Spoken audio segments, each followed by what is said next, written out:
My name is Dr. Lustiger Thaler. This is an interview with Mr. Meyer Glickman. It's an interview, the second interview with Mr. Glickman. The last time what we did was we stopped at the last weeks of the war. So we'll be picking up on the rest of his story in Buchenwald and into the DP period. This is a co-sponsored interview with the United States Holocaust Memorial Museum and the Amud Eish Memorial Museum in Brooklyn, formerly the Climate Holocaust Education Center. Mr. Glickman, please continue your story. And we're talking about the last weeks in Buchenwald. But I'd like to go back a little before that, when we were shipped out from Gross-Rosen concentration camp. That's where I belonged. I didn't belong to Auschwitz. My camp, Markstadt 5 belonged to Gross-Rosen. This was the headquarters for a lot of concentration camps in the area, in what we call the low part of Germany was called Silesia. And then we were shipped out from Gross-Rosen because the Russians were coming closer, so that was the end of 1944. And they put us into cattle wagons, and about 70 people, or maybe more in a cattle wagon, and a lot of people, and we were maybe 5-6 days and nights in these cattle trains. And a lot of people passed out, died. And when we came to Weimar, which is next to Buchenwald, they opened the doors of the cattle trains. Maybe, I would say, maybe 25% survived, and 30%. I was one of them. How long were you in that cattle train? We were in a cattle train maybe 4 or 5 days and nights. Because because of the war, and the train had to stop because they were afraid they were bombing them, Americans or somebody, the Russians. So I don't know exactly who was them. So they opened up, and all of a sudden I was one that got off cattle train, and I saw a garbage dump. First thing, I put myself in the garbage dump, and I ate whatever was there. So then they took us to Buchenwald. In Buchenwald itself, when I came, they had... So can you just... So you mentioned that you were in the cattle truck for 5 days and nights. Yeah, probably, something like this, maybe 4 days and night, so 5 days. Listen, I didn't know what was day, when it was night, when they opened up the so and then after I ate something from the garbage dump, they took us to the concentration Was camp. it just you that went to this garbage dump, or all these survivors went immediately off the cattle part of that train? And yeah, well, listen, not too many survived because unfortunately there was few Russian prisoners. Ukrainian, I would say, not Russian. Russian prison was treated different. Ukrainian prisoners or Häftlinge, what they call, also what that, and well, what is it called? If somebody died, they cut a piece of the flesh and they ate it. You know. And this was occurring on the train? On the train, yeah. Then when they opened up the train, they took us to the Buchenwald from Weimar. And in Buchenwald, they took us into to the shower room, like they were first. How long of a march was it from the train, where the train stopped, to Buchenwald? How long were you walking? I would say maybe. Yes. How long were you walking? This I cannot recall exactly, but it took us a while to get to. And we come to Buchenwald. The first thing is they took us to the washrooms and clothing, take off their clothes and to clean us up and to get rid of the lice and everything that I had on my body, and other people as well. So being there, the couple in the washroom was a German, a communist. He was also like a Häftling, like they call a prisoner. Mm-hmm. But he was, he was a German. So I got, after the shower, he tells me, please, you're a young boy, don't go out now. Stay here. Because they're going to put you in the mud. There was no more room in the barracks for new prisoners, new Häftlinge. So they put them down, all the way down in the muds. So I stayed in that washroom for 2 days and 2 nights. The next morning, he said, so meanwhile, they emptied a barrack of people that were in this barrack 49, number 49. So this couple knew that the new prisoners, the new Häftlinge that are coming now, being washed in the washroom, are going to this barrack. And so he told me, push yourself in with these people. And this was a group of Hungarian boys. So of course I got into it with them after they were loads of war. So that was Block 49, and I stayed, at least I had a little space of wood to sleep on. We couldn't turn around. We were sleeping like on the side like this, 7, 8 people on one, what do we call it? Bunk. Wood, yeah, wooden bunks. things, yeah, bunks. So, and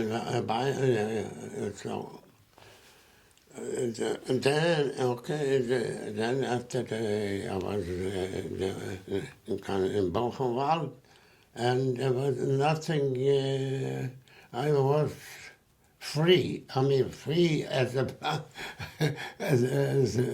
prisoner, a free prisoner. You know, a free Häftling, as they call it. Nothing, nothing to do, nothing. I walked around here and there, and unfortunately, the next group that came from a different concentration camp, and so I knew that my brother-in-law, Abraham Rosenfeld, was a tzaddik, like they call it, a righteous man. And he's coming, he's walking through. And I'm here while, in the meantime, I got a band with a P on it. P means Polish. I was a Polak. I was not a Jew anymore. I was always ahead of the game, as they say. I always tried to be ahead. So I had a P here. Where did you get the, how did you do that? How did you get I took somebody else's, it is. Right. Polish, so always what they say in Yiddish, organizer. Always was, and I put this on, and I made believe people that are marching in, I said, weitermachen, go ahead. And I saw my brother-in-law. I didn't identify myself because of this. And then, in the next row, so a chaver of mine, and they looked at me and said, Meyer? So the coppers that they were directing on this heard they call my name. So they pushed me in with them. But I got out the other way, and it still was, appearing that I am a Polish fellow. So, so then they were shipped down all the way down to the muds. As a matter of fact, I had a cousin there, Mendel Halberstam. He was also down, he went to the muds, and all of a sudden I see him. Then a few days later, I see him walking. He says, I'm going to register myself. I don't want to stay here. I can stay in the muds. Maybe they ship me out. They're going to ship me to a different location to work or whatever. Can you, Mr. Glickman, can you just explain when you say the muds in Buchenwald? Yes. What was that? It was behind the barracks, and it was an open area. When you say the muds, explain that space. The muds, was because they had, let's see, I don't know, 20 barracks, and the rest, they didn't have, there were so many people that they didn't have room for them. So in the muds means they were laying, they had a little, something maybe to cover. There was muds there. There was no asphalt roads and no barracks, little huts. This was called in the Naim Lager. This was the new section of the concentration camp of Buchenwald. Got it. And then I had a number, I don't remember my number. Here, maybe the number maybe appears here. But they used to call people out. So it was not anymore like a working camp. People came, sent out, transport came, and people were sent out to work, or people were sent out to be killed. It was at the end of 44, so it was already, that people, concentration camps from the Russian side, the Russians were already there. So all these people, we were marching from Finsteichen to Buchenwald on the way until they took us on the train. We were marching maybe 1, 2, 3, maybe 2, 3 days at night, because at night they put us in a barn to stay, and it was snowing. I remember I had, before they started to march us, they gave us half a loaf of bread. The bread was not made out of flour, was the chestnuts bread. Chestnuts, mostly. A little flour, mostly was chestnut. So I was afraid if I go sleep in the barn, somebody will get rid of me and take my bread away. So I slept outside, and the watchman was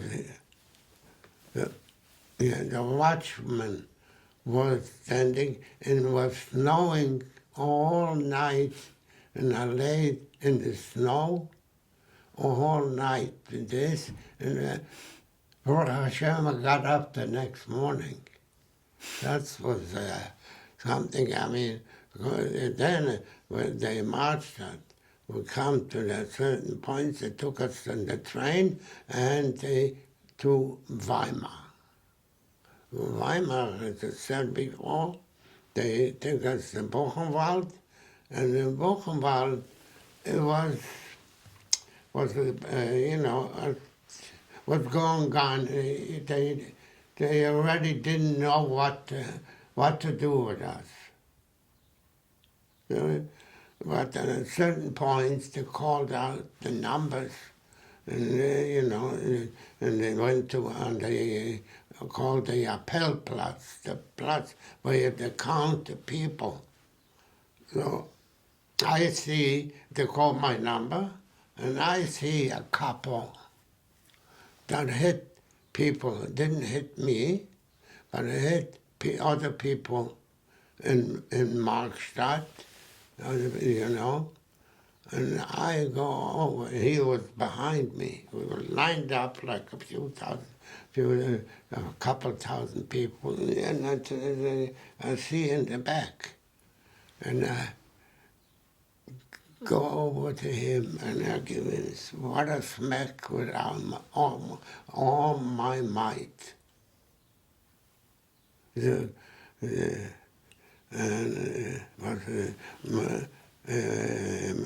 name,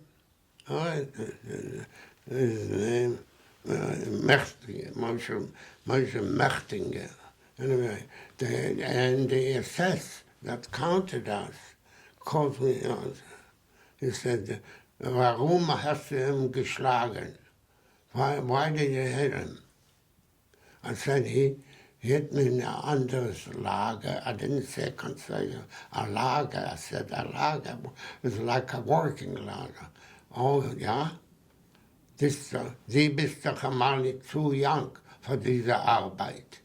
You are too young for this work. Go back to the barrack.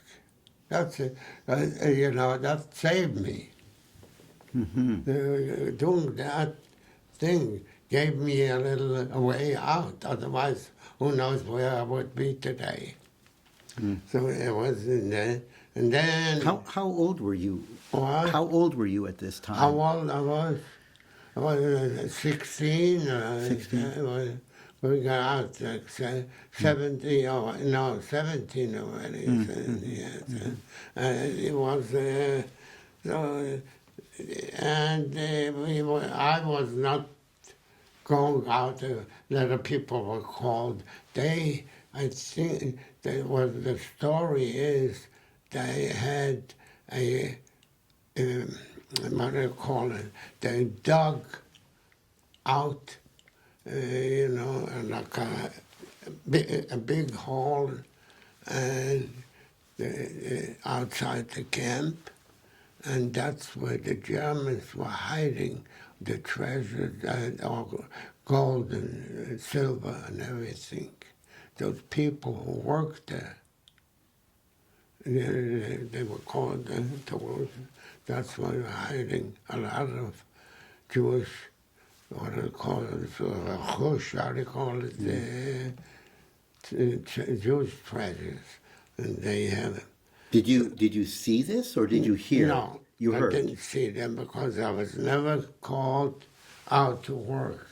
I was at only that one point when they called me, and they gave the guy a slap, and so he pushed me back. He told me to go back to the barrack, the German, the SS guy. Right. So divide, and then, okay, so I was like a stray dog, there. But thinking all the time. Oh, your survival was occurring through your actions. Yeah, one time, the interesting thing. One time I saw they carrying on a horse and buggy the peels from the potatoes. But the peeled potatoes was for the German officers when they cooked the potatoes. They wouldn't give it the peels to the half. They threw it out.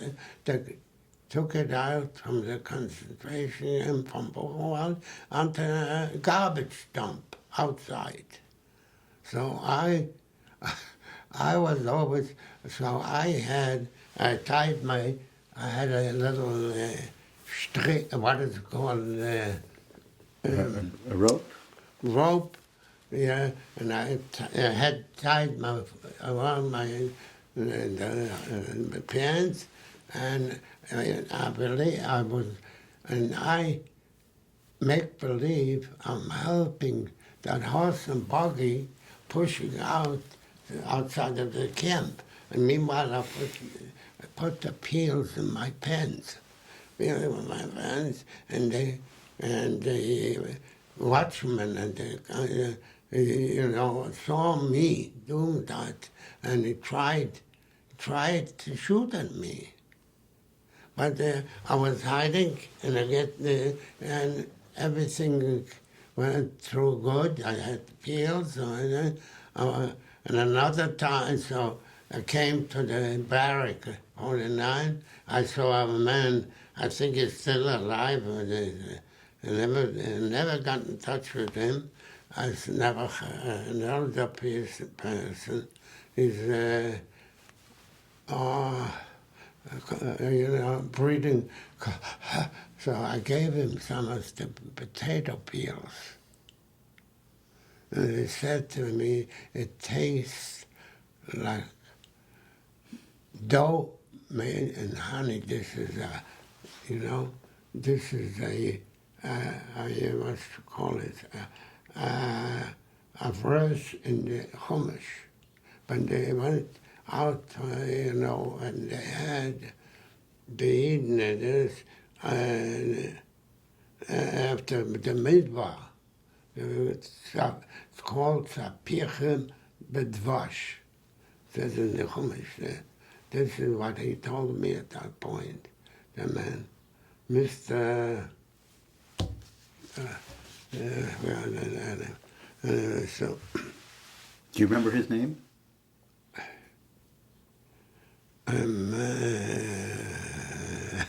Has to come back to me. So you have a picture of him also. I never was in touch with him. I don't know well. It's an incredible statement. It's an incredible statement. Yeah.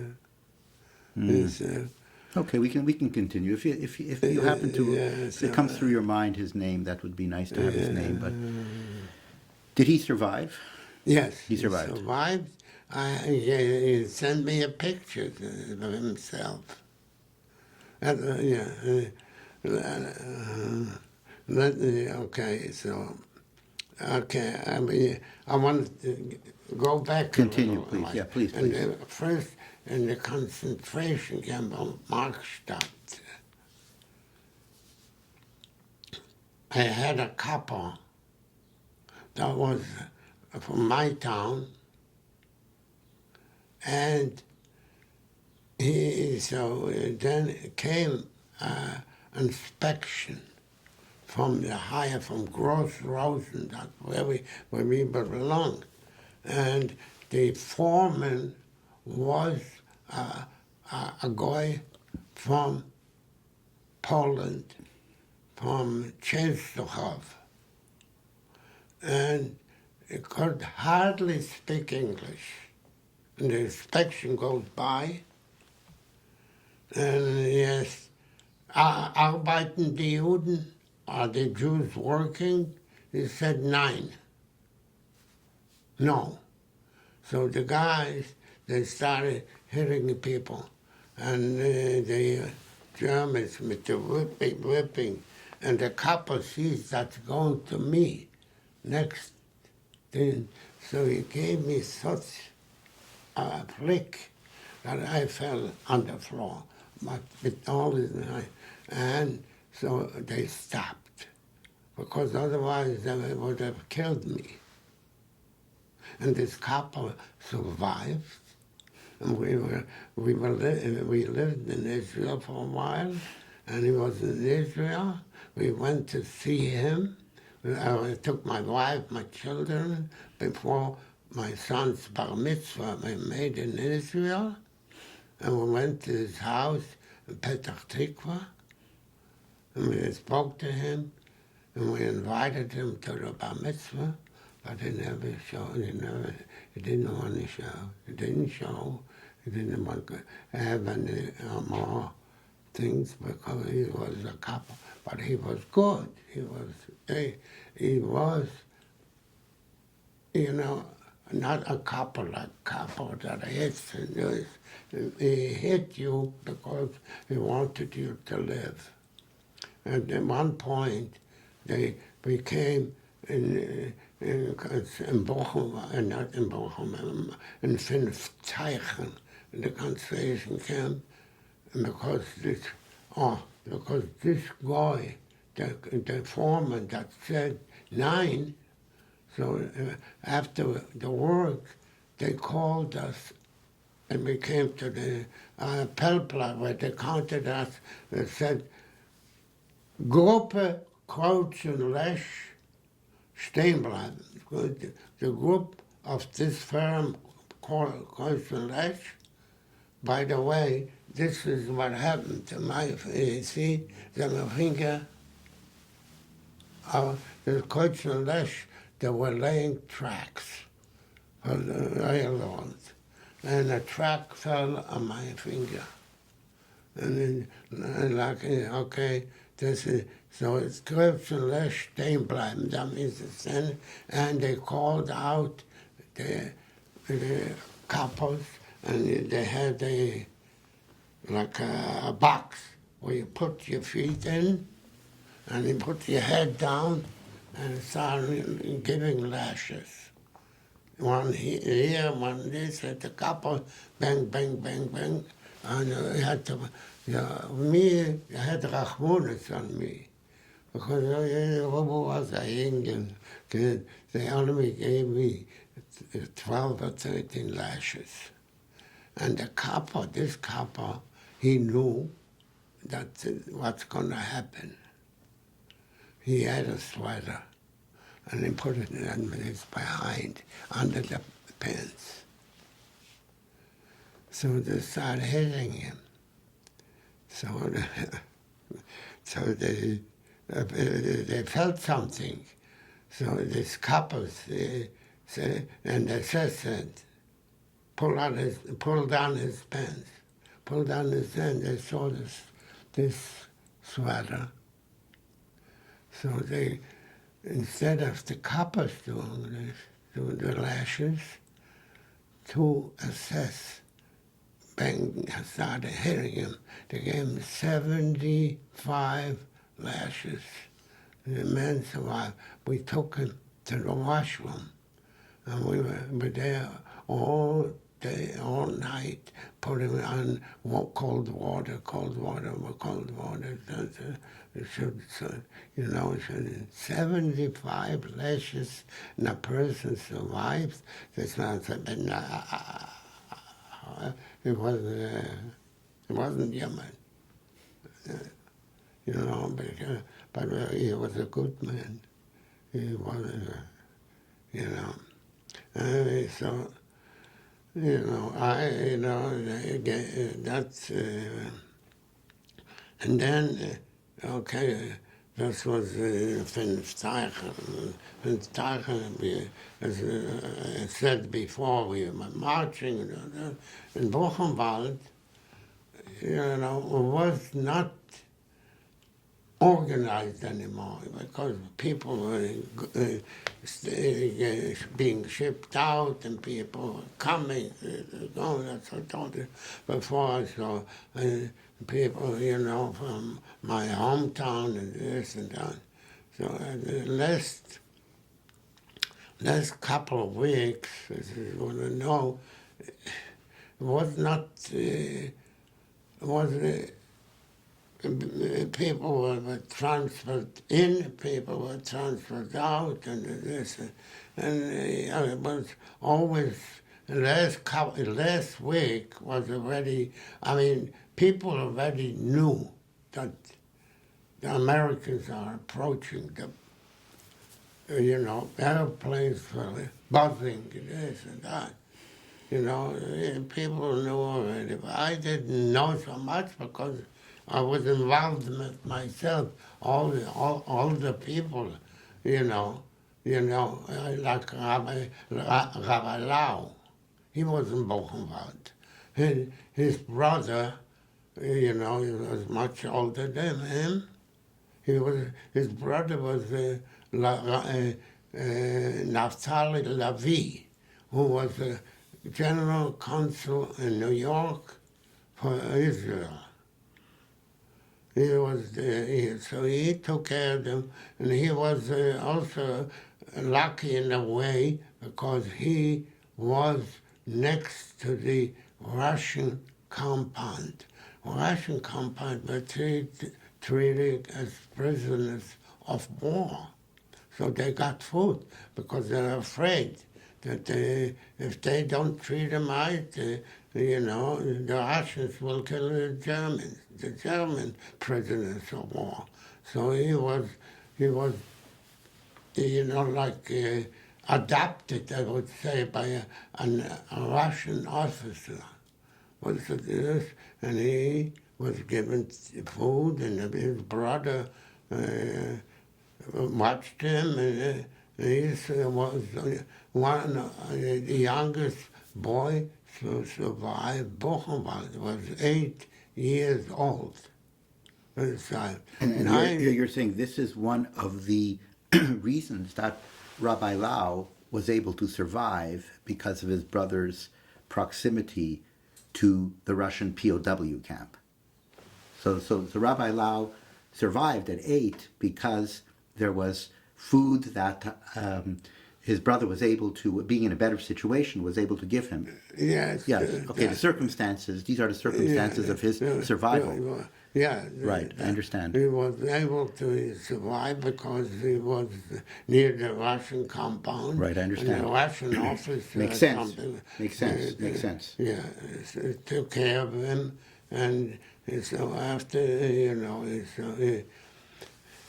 and now he became chief rabbi of Israel later after the war. And his brother was the consul, Naftali Levi. He changed his name to Levi. He was, Lau, And his brother, Naftali Levi, was consul general in New York for Israel. And I was always, as to say, and one time I saw a cellar, the windows in the cellar, and I saw boxes of margarine or something like this. You know, I was walking on, and I broke into this, took my hand, and I took out something. All of a sudden, a Switzerman comes in on a motorcycle. That was I thought it did. So I was a minute ahead of him, and I knew Buchenwald like, somebody that knows maybe his backyard or whatever it is in.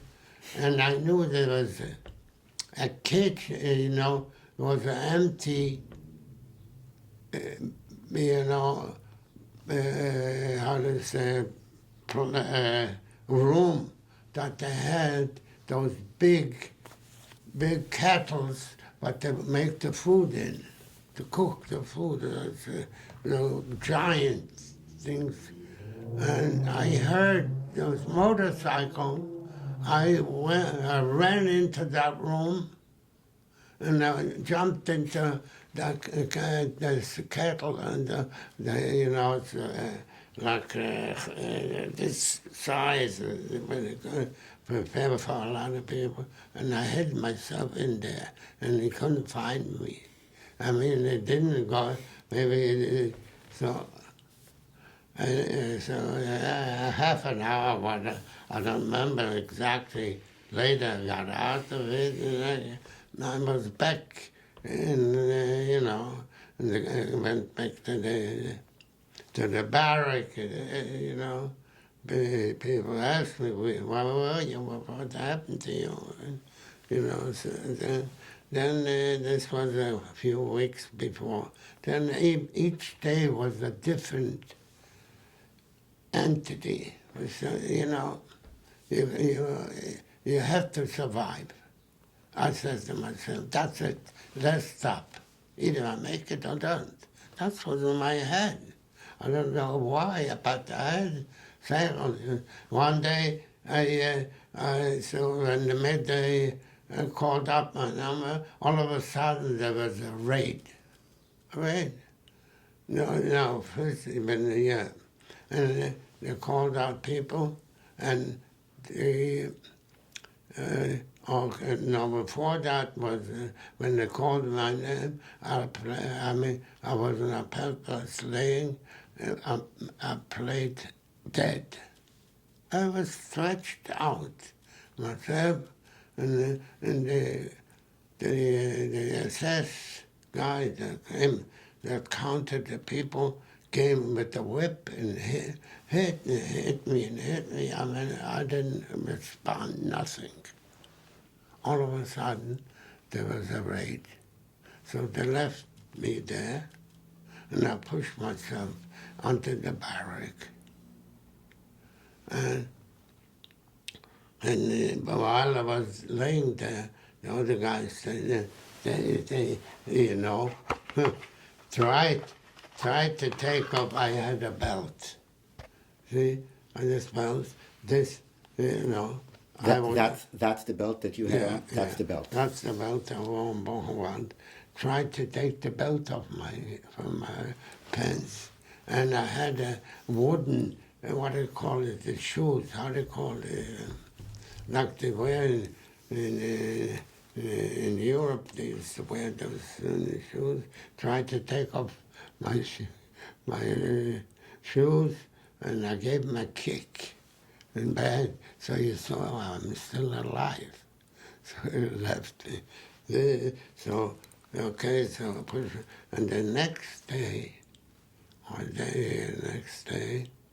there was the liberation of Buchenwald.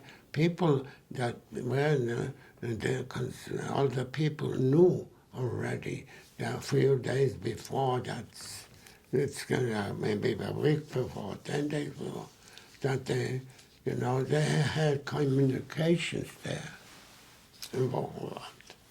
Because the old, you know, prisoners of war, not so many Jews, but the Gentiles that had, communists,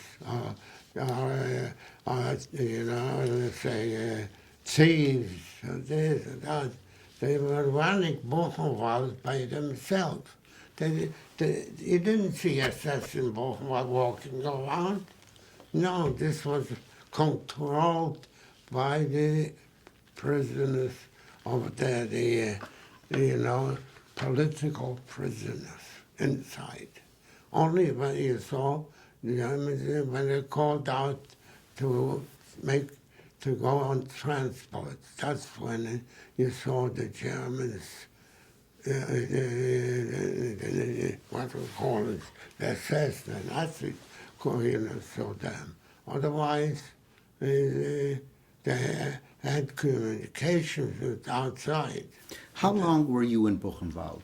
I came, it's long time. Long time is December. December 44. 44 till 1940, until April 11, 1945. Did you see in that time that the control by the various prisoner groups, the political prisoner groups, Yes. the communists, did you see more and more control by these groups of the camp as you moved from December 44 into January, February, March? Did you see more control? Did you see more SS in December 45? Was the control by the communist groups, was that more an indication of the SS pulling back, knowing that the end I was only near? saw that the last week, not before. I didn't, I wasn't to myself. I was trying to survive only, so I didn't get involved. But there are people that I met after the war, that were there, like Rabbi Schechter. He got, there's a man by the name of Tito, what was it, he was in Buchenwald 5 years, on and off. And they even had a session of learning the Perik in Buchenwald, they told me. And after the war, Rabbi Schechter got in touch with him, and they became very good friends. And the continuation is later how they work together to get people, So so going back a little, doing Buchenwald, and every day was different, as a week before the war on April 11. So things were already Fluid. Yeah. So the planes going, something buzzing this and the last day, but the Germans didn't want to give up. They're still taking out, I don't know where they took them. Some of them, I know, survived. Some of them they killed in the woods. It's a whole, because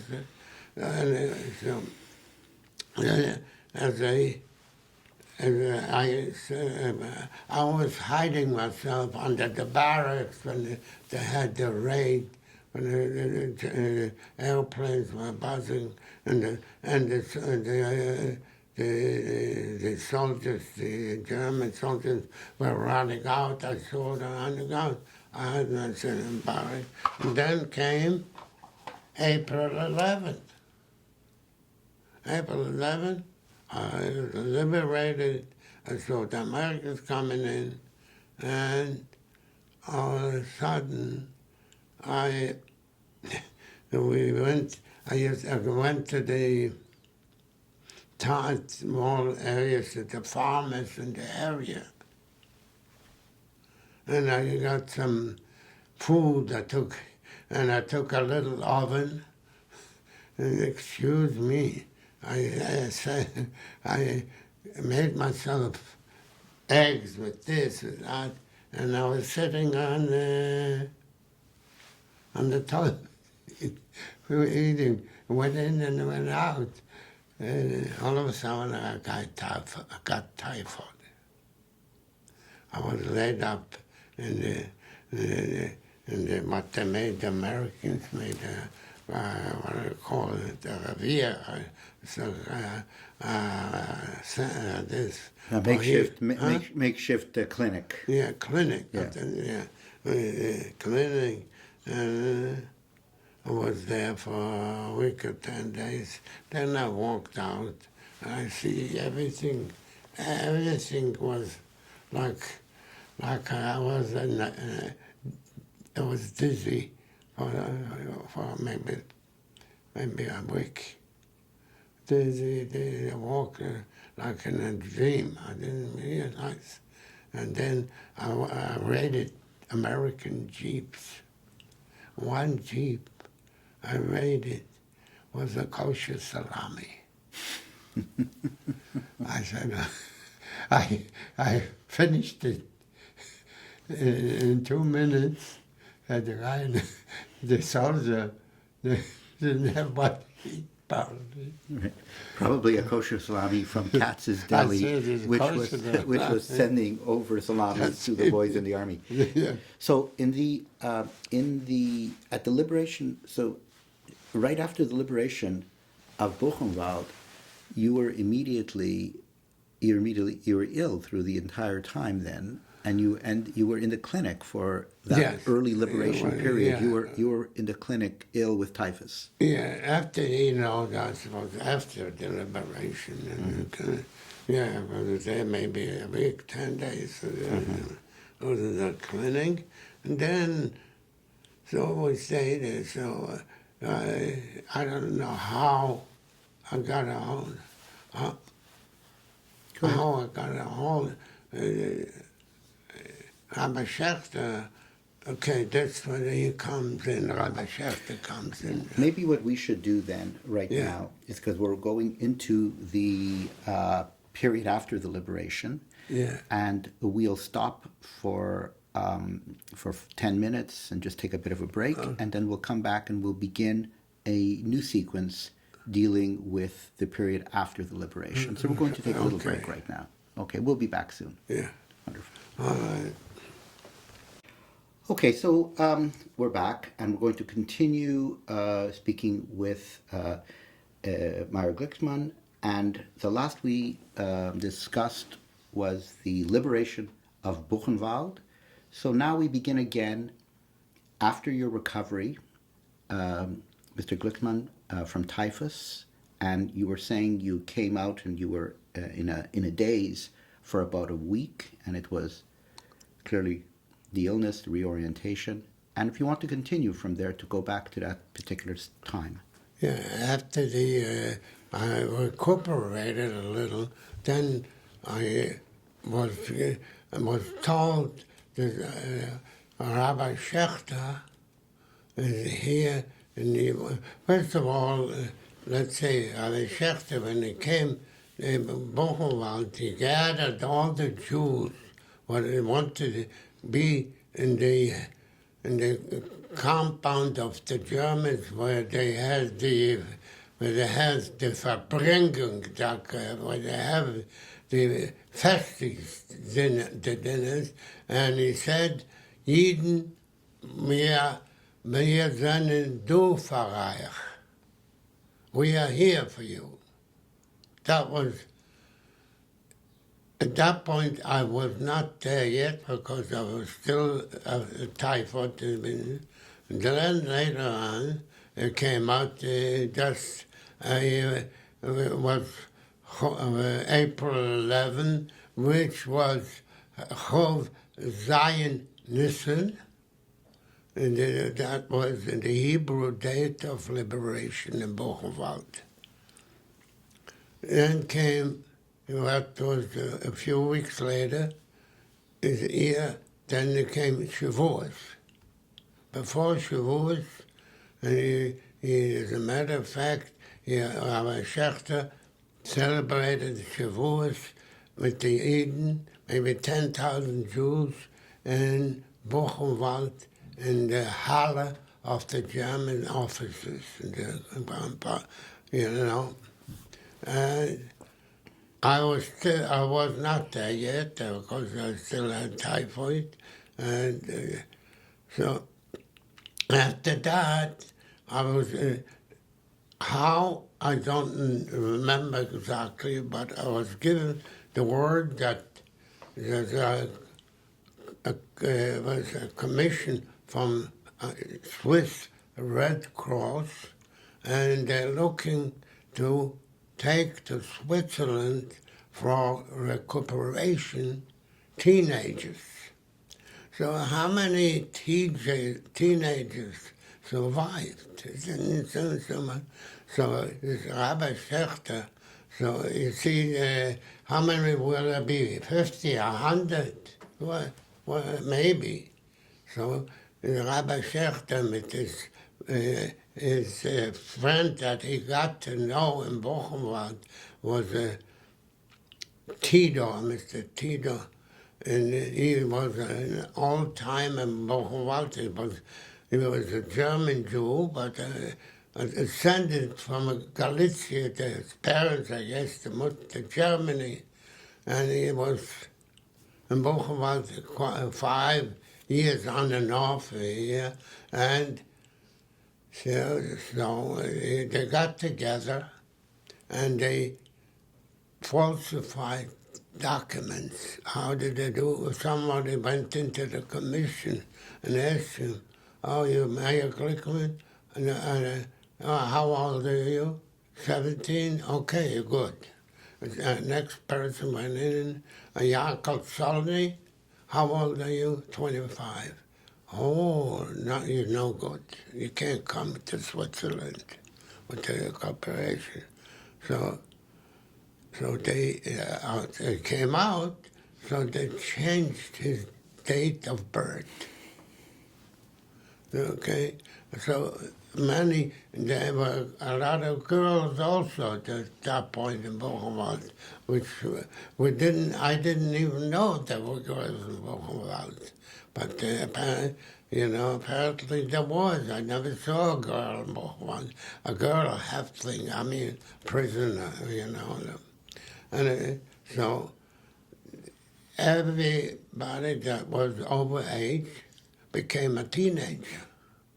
So in other words, from 100, it became 350 teenagers. Okay, so then meanwhile, at this point, a week before, I heard that my cousin in Bergen-Belsen survived. We were brought up together because I used to go, but they lived in a different city, like Olkush in Poland, and this was a summer resort. My grandfather was a Rebbe, a big Rebbe in Poland. I'll show you pictures. You want to see the picture, you can see it now. Yeah, maybe we'll see it a little bit later on. Bit later on. Anyway, so I purposely went from Buchenwald to Bergen-Belsen to get her to come with me. I remember British officers came to Buchenwald from the area from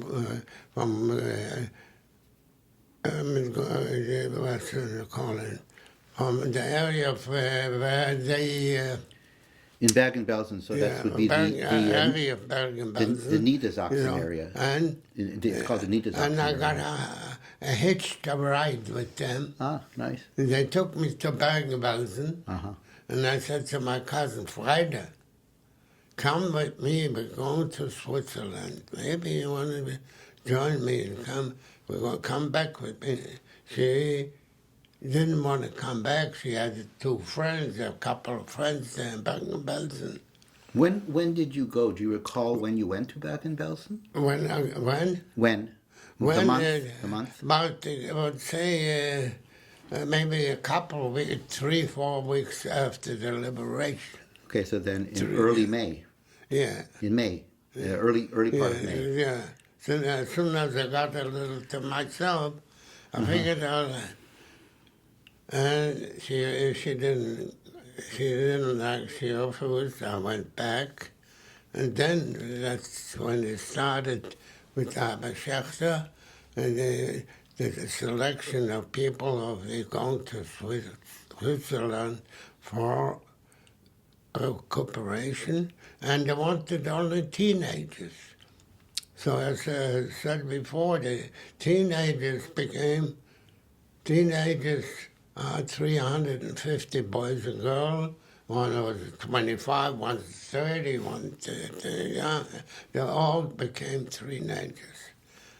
And so they took us on a train and then to Switzerland on the way. Mr. Glickman, before we leave Buchenwald, Yes. I just wanted to know a little bit more about your relationship with Rabbi Schechter, and just any other encounters that you had with Rabbi Schechter when you were in Buchenwald that you want to tell us about. And also, I believe there was a chuppah in as well that you're this I cannot say 100% because I was not present when they made the chuppah or when it is. I was laid up in the, but after the war, we were talking about the chuppah. We used it for our daughter, for our grandchildren, for daughters, our son, and we used it all the time.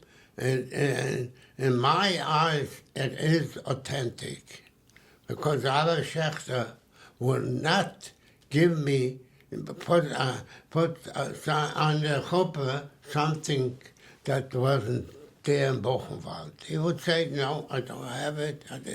I have all my trust in Rabbi Herschel Schechter, that this is authentic.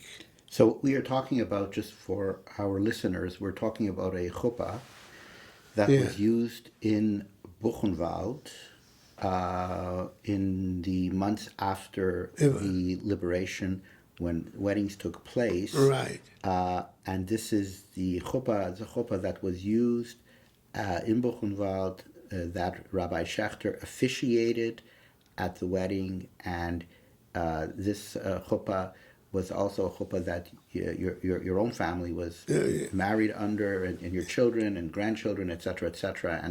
And I understand in a few weeks' time, your granddaughter is going to get married under this chuppah. My granddaughter is getting married in a couple of weeks, and she also wants to use it. And in my estimation, my belief is that this is authentic from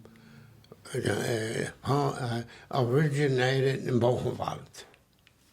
So it's 100%. I mean, I'm not going, because I have too much trust now about Schechter that this is original. That's So anyways, when he became, it took us to Switzerland with 350 so-called teenagers. Mostly were I would say, maybe 50% or 60% were older than teenagers. And we came to the border of Switzerland. And also Rabbi Schechter was on the way. On the way, Friday night, we stopped the train before we came to Switzerland, and they called everybody out, and we were singing L'Chudoidi. This American Chudoidi, Chudoidi likat gala nesabat. The first time I had to sing a Chudoidi. Okay, it was nice. At this point, I met a distant cousin of mine. She was from Warsaw. When we got off the train, I saw this a cousin. Name was Bela Rabinovich. You know, so it's a cousin. Yeah, so we came to Switzerland, and at the border, you know, comes in the border control, what is it called, the office or whatever they call it. They see what's going on here. Say, this is teenagers? This is not teenagers. So what did they do? They didn't want to let us in. Because so Rabbi Schechter and this American officer were there. So Rabbi Schechter said, you know what? Okay, let's call the media, the press. See what happens here. You see people die because they're barely alive. They come for a little recuperation, and you don't let them in. Let's call. Let's hear what they said. They heard that, so they got a little shaken up. So we come to Switzerland. So they divided the Red Cross was the Gentiles, divided us in different groups. I was a younger group, and they gave me like a father and a mother. And they, you know, I was with the younger group. We were, as a matter of fact, I have a picture of that group here someplace. Anyway, okay. So if you want to stop, I could show you the picture. You know what? We will show it a little bit later on. I would we'll have a look. We'll show it a little bit later on. Absolutely. So we take us to this, what do we call it, like children's home, what do you call it, recuperation center, whatever it's called. And it was there maybe a week or 2 weeks. So they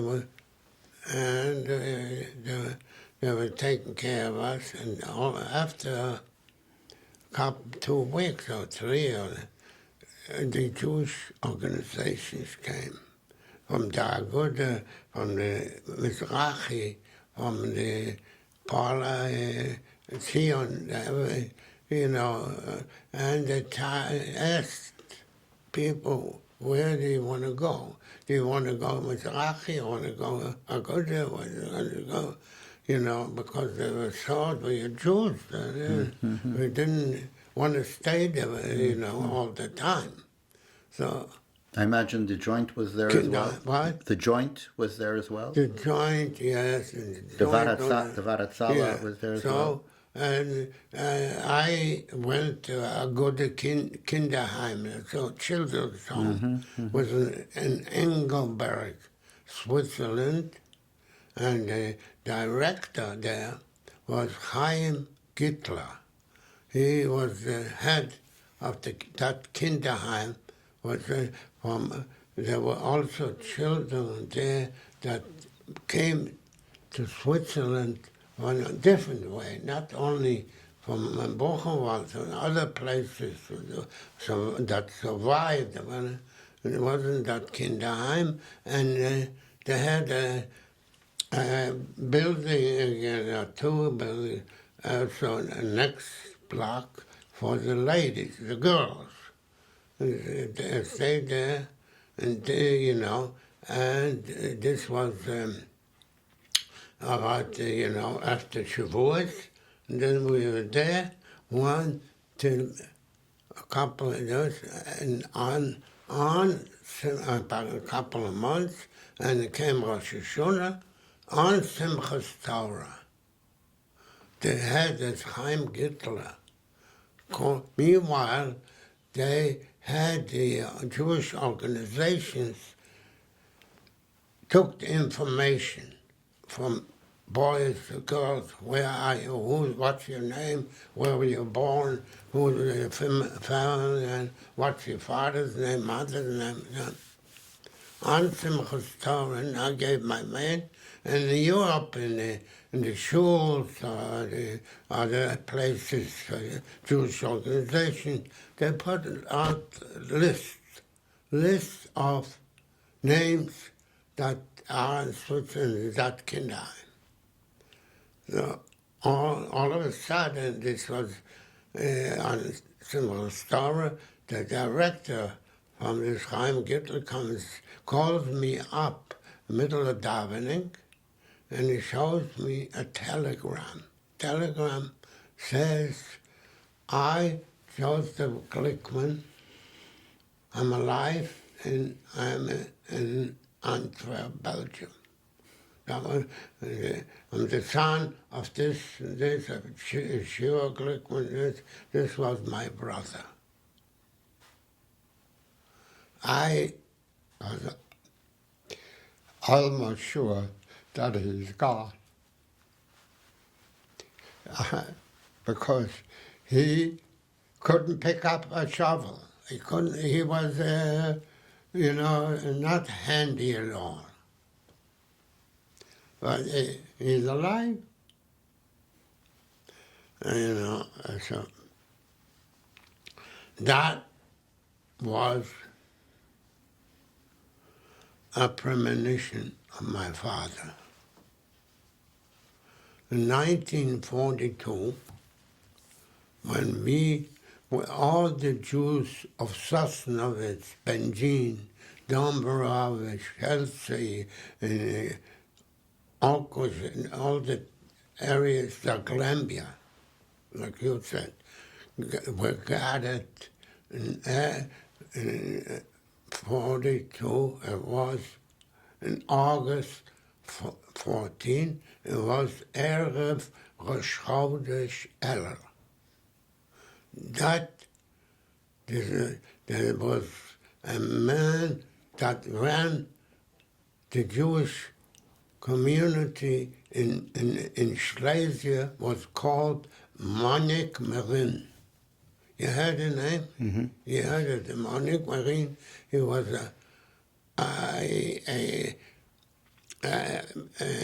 what do you call it? A shrewd, very shrewd person. And he could handle the Germans. And they took him to Warsaw to Warsaw Ghetto. He drove to Warsaw Ghetto, the German officers. And just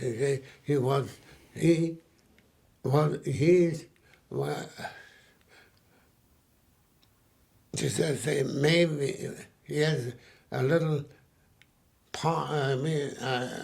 I can't get to myself to say that, but part of the responsibility that the Silesian young people survived a lot, because he knew what's happening. He knew there's an Auschwitz. And he said, and he took young people, it took me and my brother in the middle of the night. I was hiding myself. I slept by an uncle. My mother slept with a different uncle. But they knew my family, my father was the roof in Sosnovitz, so they knew my whole family. Everybody knew my family. And they took us in the middle of the night and to send us away to labor camps. They grabbed her, He took him at night, they had an empty building, emptied out up in Sosnovitz, and they put us in there. And my father tried to get this maniac Marine to speak to him. They should take us back home. You know, but he couldn't see him. He didn't see him. And my father, remember, and my brother, we were at the window of the building where they had kept us, and he was saying goodbye to us. That's the last time he saw. Anyway, sent us away, and in the first concentration camp, I was in Sakau, in Schlesien, Upper Schlesien. There, they were unloading cement. If you could carry 2 bags of cement, 1 bag was a must. If you carried an extra bag of cement on your back to whatever the destination was, you got an extra slice of bread. Of course, I was a giver.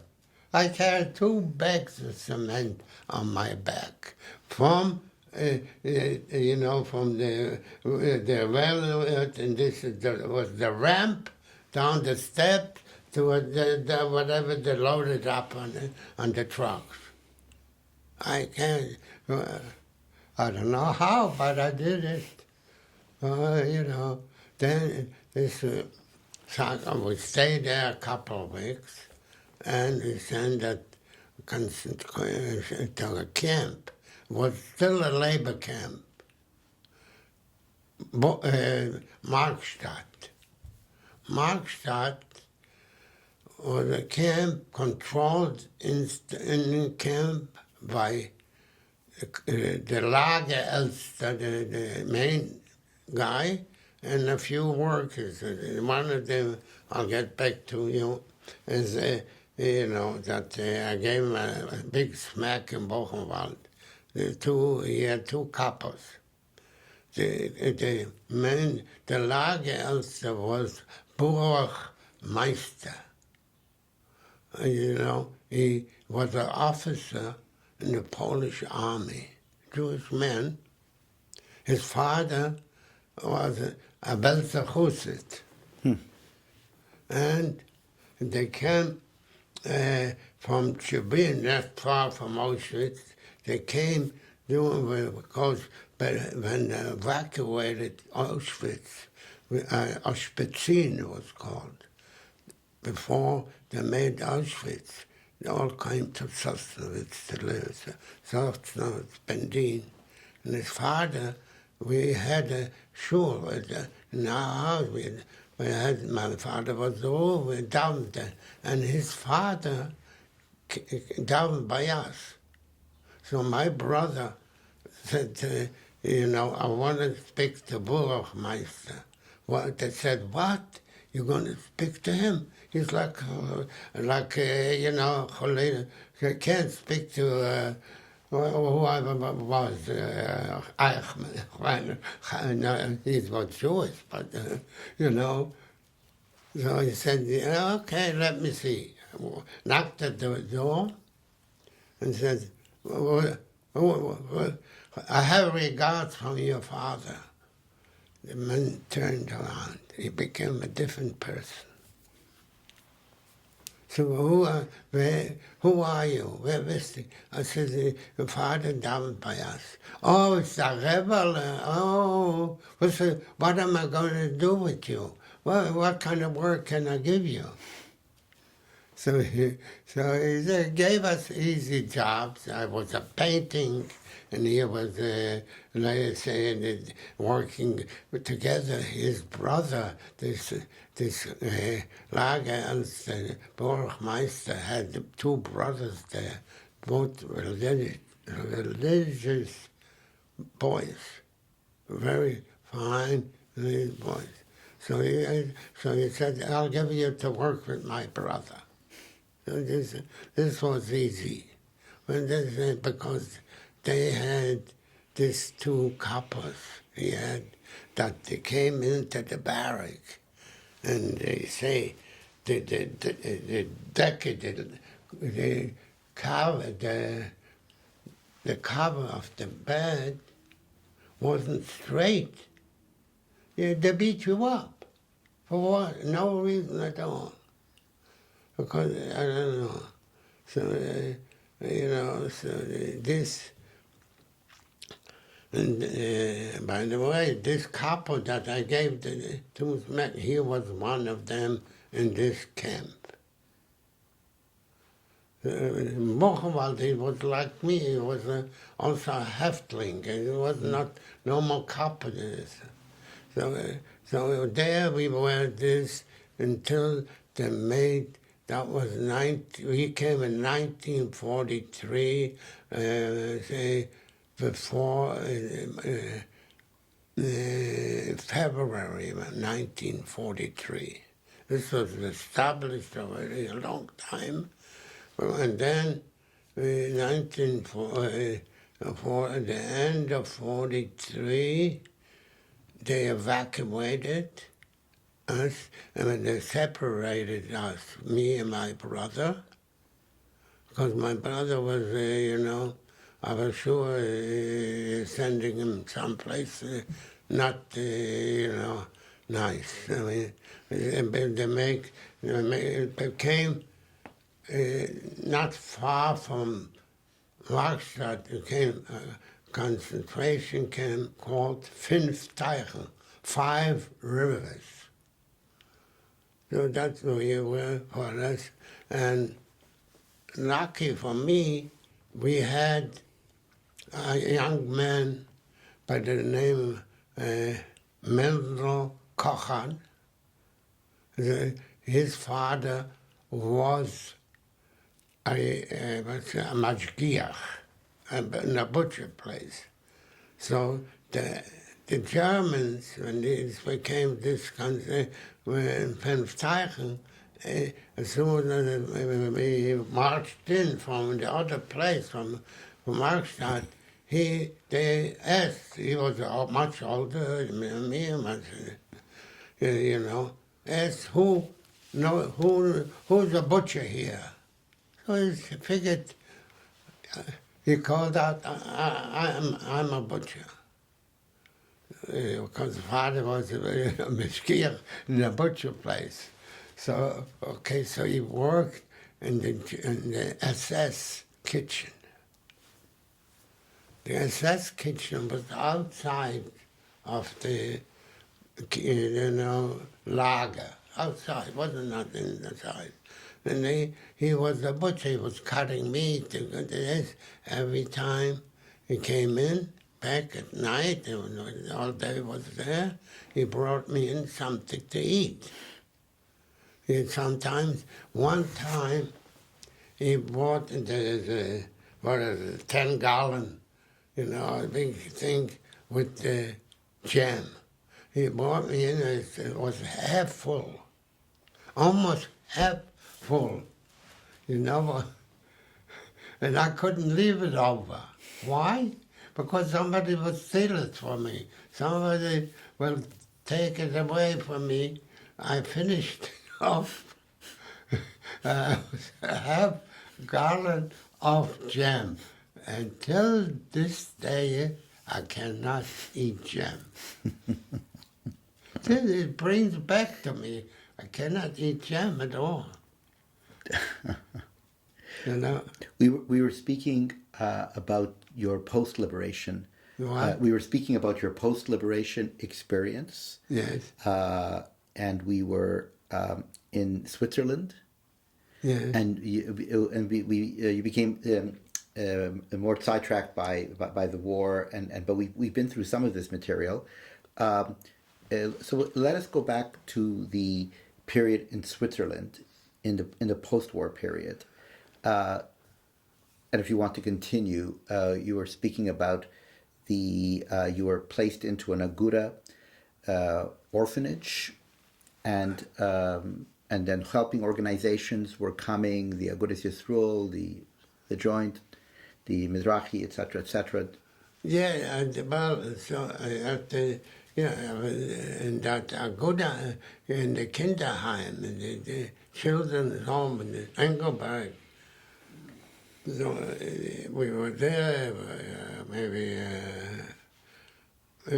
almost close to a year or something like this, yeah. There, so meanwhile, What was life like in the? well, like a little, you learned a little, we studied a little, this, then after some I got this telegram. My desire was to go to see my brother. Correct. My brother was in Belgium, Antwerp. How did he get there? It's an interesting story by himself. He met a boy, a Belgian boy, Jewish boy, from boy, and in Auschwitz. And he was singing to himself Friday night. Meyer did a song that I sing Friday night by the table. And this boy heard, from Belgium, mind you. And he said to my brother, my father sings the same thing, the same tune, the same song, the same, Meyer did it.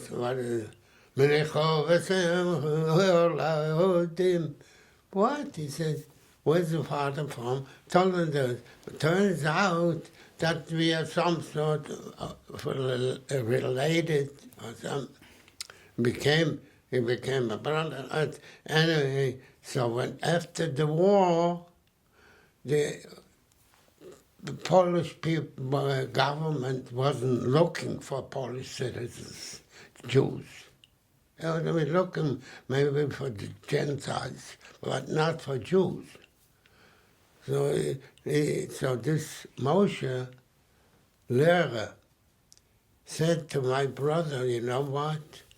Come with me. West European countries were looking for their citizens. And he was born in Antwerp. He's a Belgian citizen. Belgian government came and they said, okay, come home. You're born in Antwerp, come home. So he said to my brother, well, you're going back to Sosnovitz? No, there's nothing for you there. Come with me. So he said, okay, I'll go with you. He went with him and comes to the Belgium border, and they speak French, Flemish, this Moshe Lehrer. Yeah, comment ça va? Bien, bien. So, okay.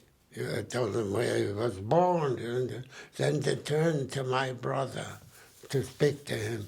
So he started to sing Lechu Doidi. So this Moshe said to him, he's a little off. He is my brother, but he's a little off. So he came to Belgium, and that's how he got, he read later on about me in Switzerland. In Switzerland, I wasn't that... but in Kinderheim in Engelberg.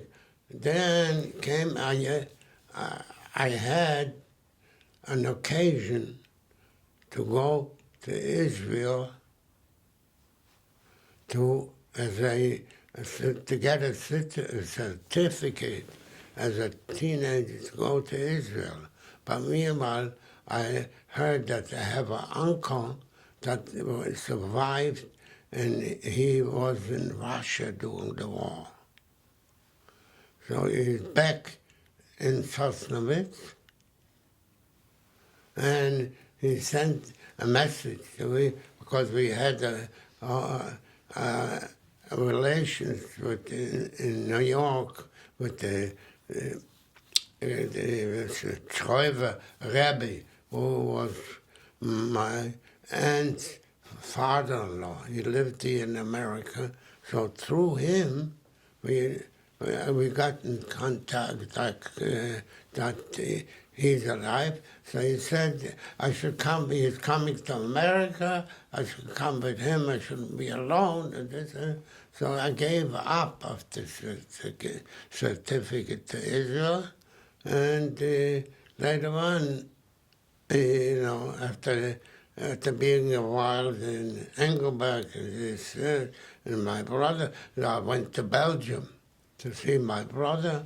And so from there on, I came to America in 1948, in February 19... From Belgium? From Belgium, yes.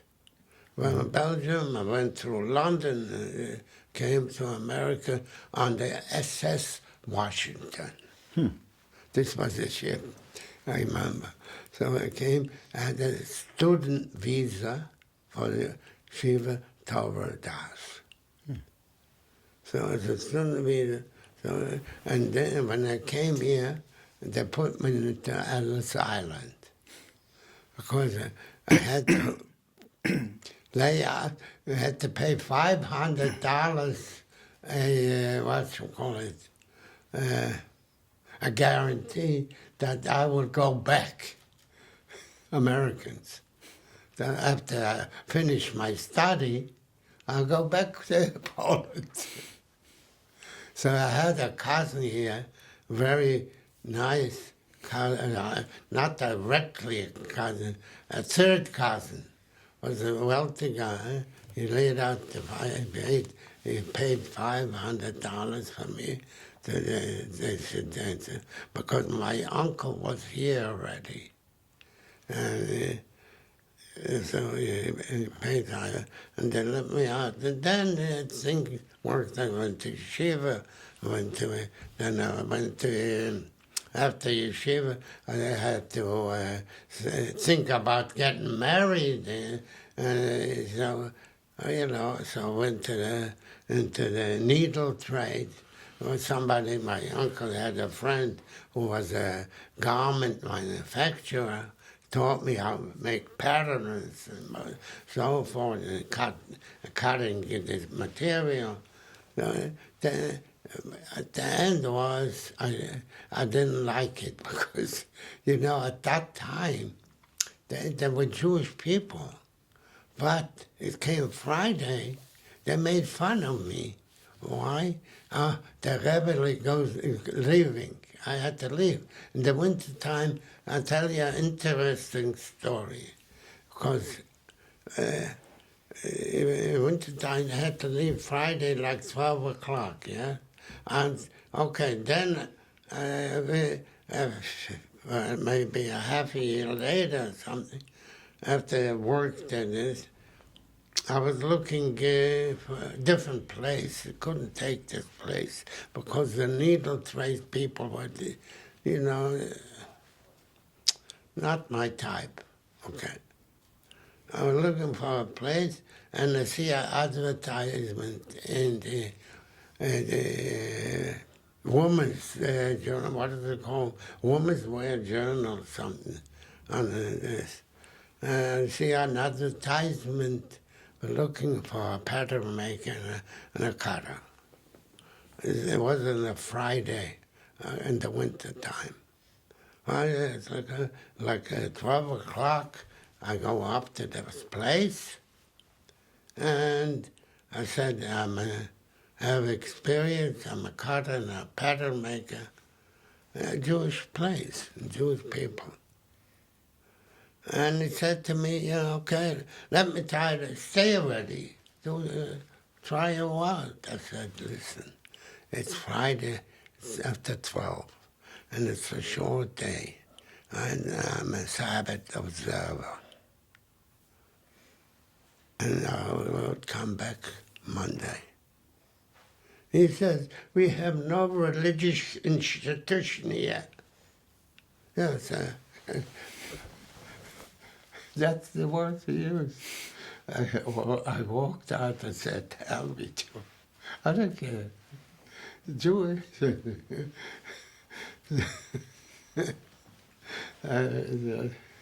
Anyway, so I got old. So after that, I saw that's not for me. This needle trade. This going to shepherd me a lot of people. So I went to I learned diamonds. I learned diamond cutting, and I went to the diamond business. Baruch Hashem, I was successful. I made a nice living.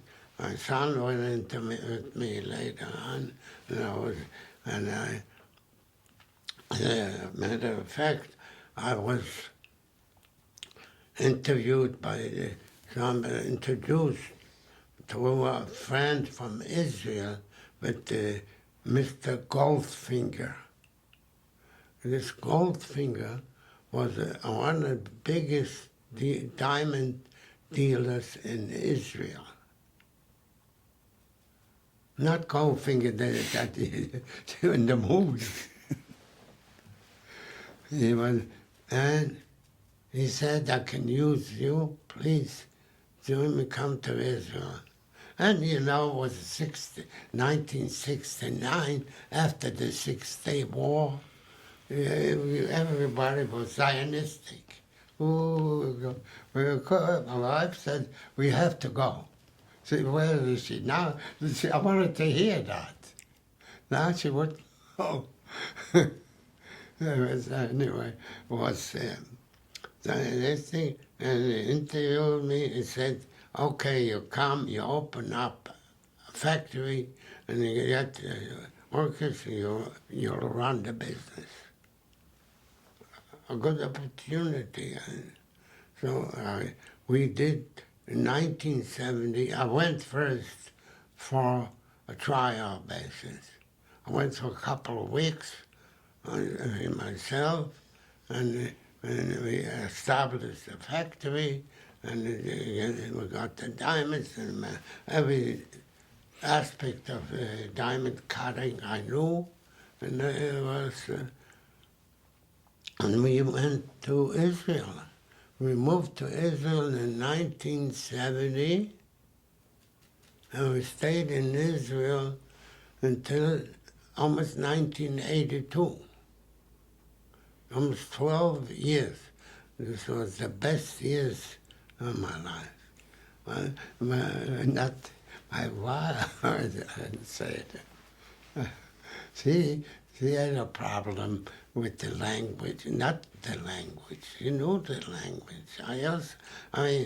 We went to, what do you call it, to study Hebrew. For me, Hebrew was at home. I daven every day, 3 times a day. I know, Ata Baruch, Ata Hashem. I know Hebrew. So, okay, let's see. So we lived there for 12 years. It was nice years. And meanwhile, my son, he wanted to be, he went to yeshiva in Israel, and the boys, he wanted to be a pilot in the Israeli army. But the boy said to him, you're an American. What are you doing? You better go to America to yeshiva. As a matter of fact, Rabbi Schechter came. At that time, not first at the wedding of my daughter he came. Then it came another time, and he asked Rabbi Schechter, what he should do. Rabbi Schechter said, you know what? I take responsibility. You come to America, go to yeshiva in Washington Heights, and what is it called? Yitzchak Kachonan. What's it called in English? No? Sure. No? you know. So he studied here, and studying here, my wife said, all right, it's time to go back. Because he liked it here, and this and that. And so we came back, and that's where we are, here, right home. What do you call it? Home or the Holy Gulas. You call it Galut. Yeah, you know. You have some pictures of the liberation of Buchenwald Yes. that I'd like to show. So what we're going to do is we're going to just close it down for now, for a moment, and we're going to close it down, Mr. Glickman, and then we're going to restart again, and we're going to get an easel so we can look at the pictures more clearly. So we're going to close down this sequence, and we're going to take a 5-minute break, and we'll come right back. Okay, thank you.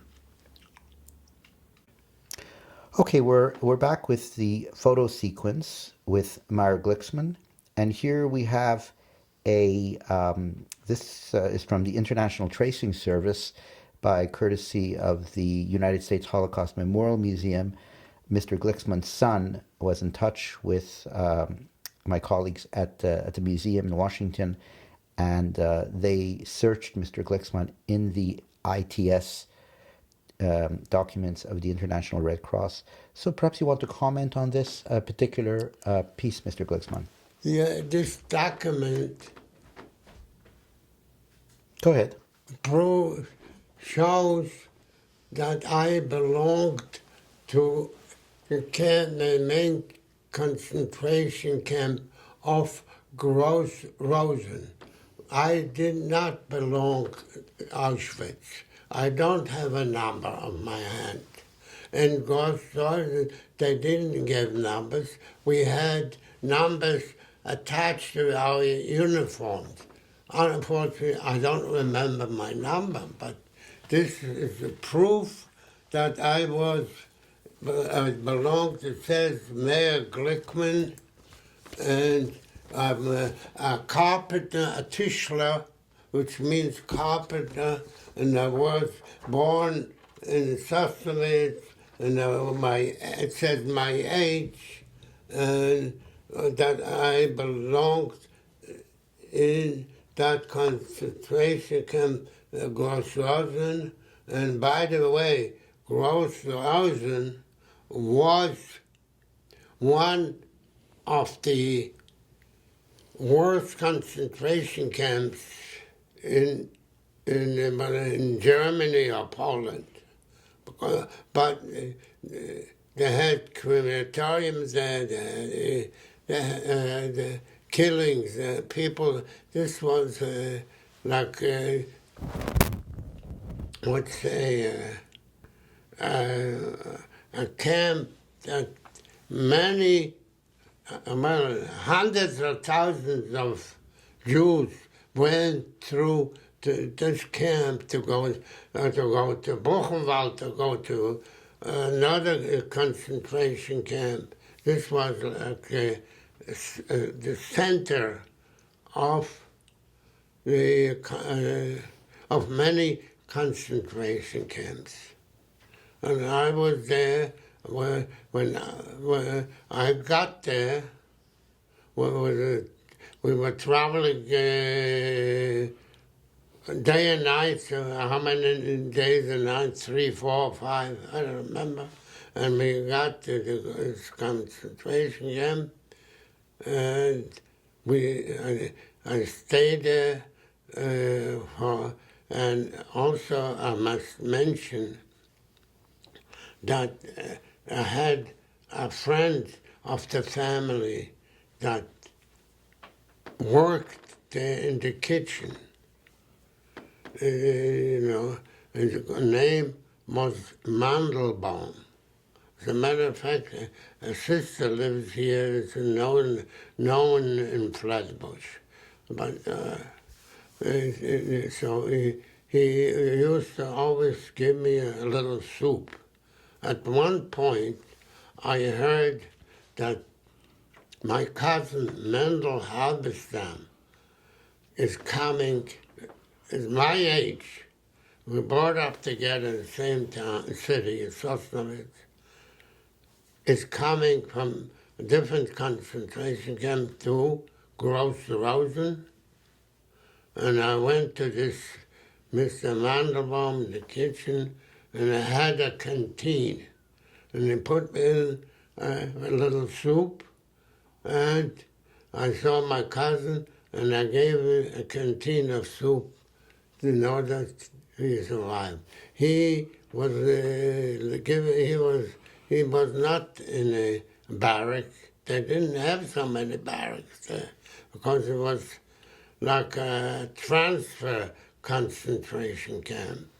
It was people every time, shipped out, shipped in, but not with a ship, not with a ship, but by walking, by just laying in cattle cars for days and nights.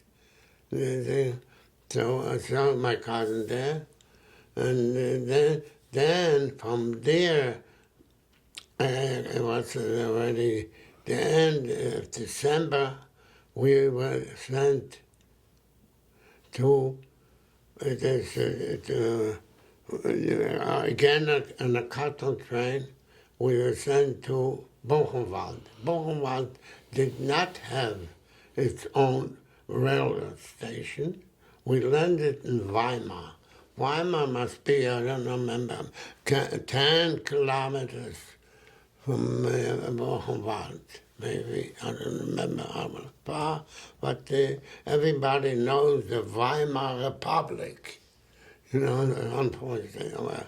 So we sent to Buchenwald, and Buchenwald, I was sent to the, as I mentioned it before, sent to the washroom, and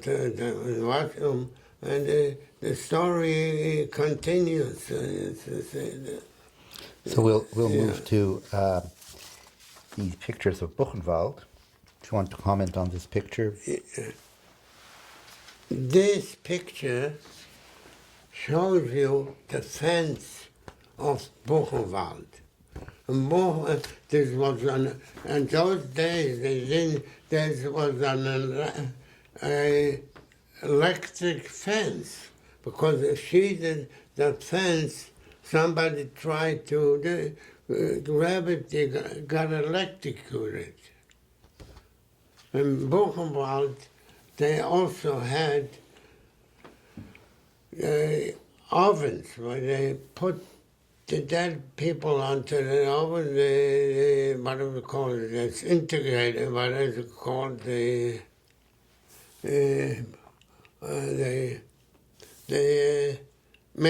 became ashes.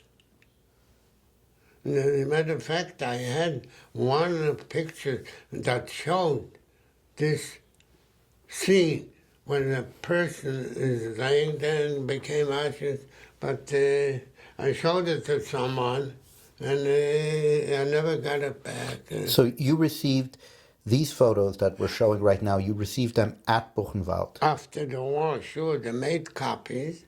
People, the soldiers or whatever, and I got a whole set of them, but unfortunately, a lot of them along the way, it happened over 70 years ago. Of course. Of course. This is an electric fence.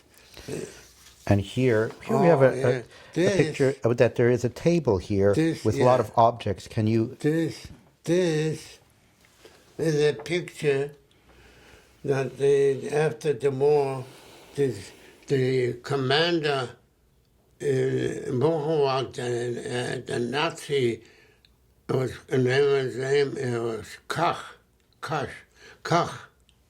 His wife was Elsa Koch. Elsa Koch was known as the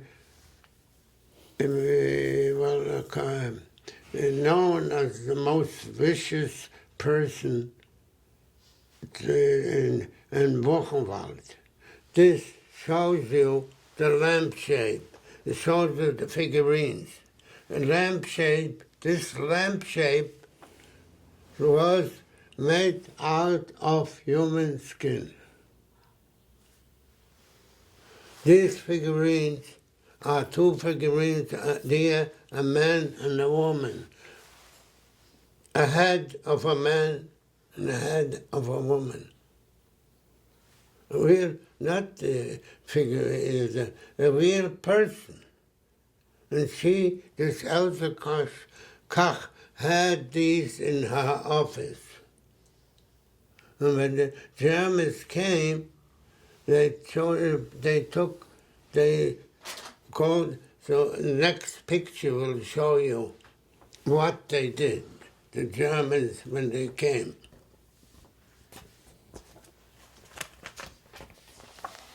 They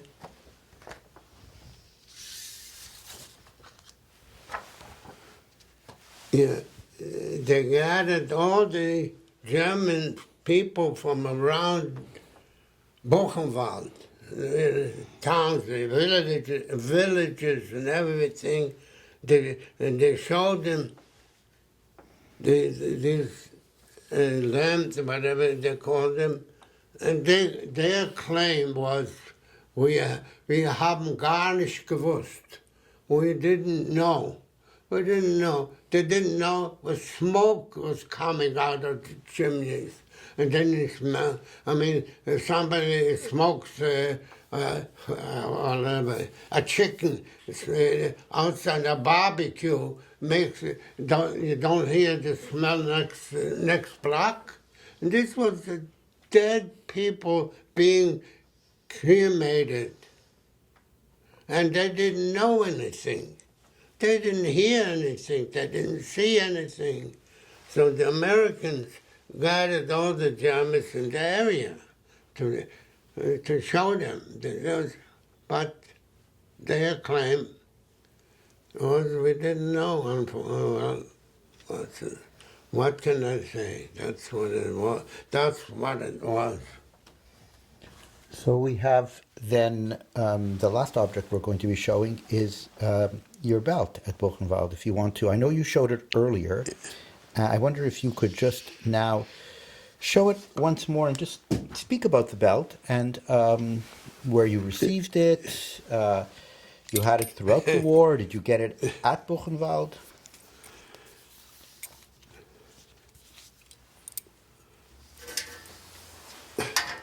Well, here, let me just, I'll put it up.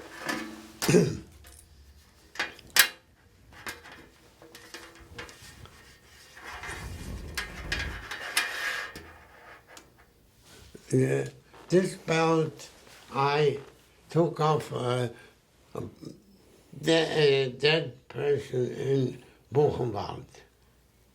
And I put it on my pants and I wore it for a while. And then before, a week before the war ended or something, they called out my name, my number, to come into the Peltplatz.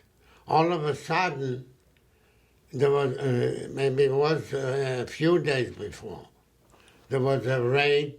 The American planes were buzzing, and I played dead. And I laid myself on a Peltplatz where they count the people, and the German officer who was counting the people see me laying over there, and he comes over and hits and hits and hits and hits, no response. I didn't budge. So all of a sudden, another young man was called up, so he saw me with the belt. He tried to take off the belt from me. So I had my wooden shoes. I had wooden shoes because most of the people had no shoes at all. So and he tried to take up my shoes and take up my belt. So I gave him a kick from behind, like this, when stretched out, and he walked away. And then all of a sudden, luckily, I became afraid. I pushed myself under the barrack. And so the next few days I was already, and the people knew already, the feeling was different that the war is ending in a couple of days. And every other day I hid myself. I was, trying to stay out of in the eyes of the Germans, and it came April 11, and in the same morning of April 11, you see, the Germans were running away, but they tried to grab people, and I pushed myself under a barrack and stay there. And all of a sudden I hear the different language. Americans are here. I hear English. So, of course, I got up, got out and got up, and that was the liberation day of my life. April 11, Ho Zion Nissan, in Hebrew. This was the name. Well, thank God I'm here. I'm married to a nice young lady, älter Bube, a great-grandmother. That's the story of my life. Mr. Glickman, you mentioned you wanted to say something just to end the interview. In 1942, you mentioned off camera that you wanted to speak a little bit. Yes, this is what I want to say. In 1942, in August 1942, all Zaglembia, Sosnovitz, Bandin, Dombrove, Chelach, Olkus, were guarded to football place in each city. I was from Sosnovitz, and in Sosnovitz they used an excuse that they have to change the documentation.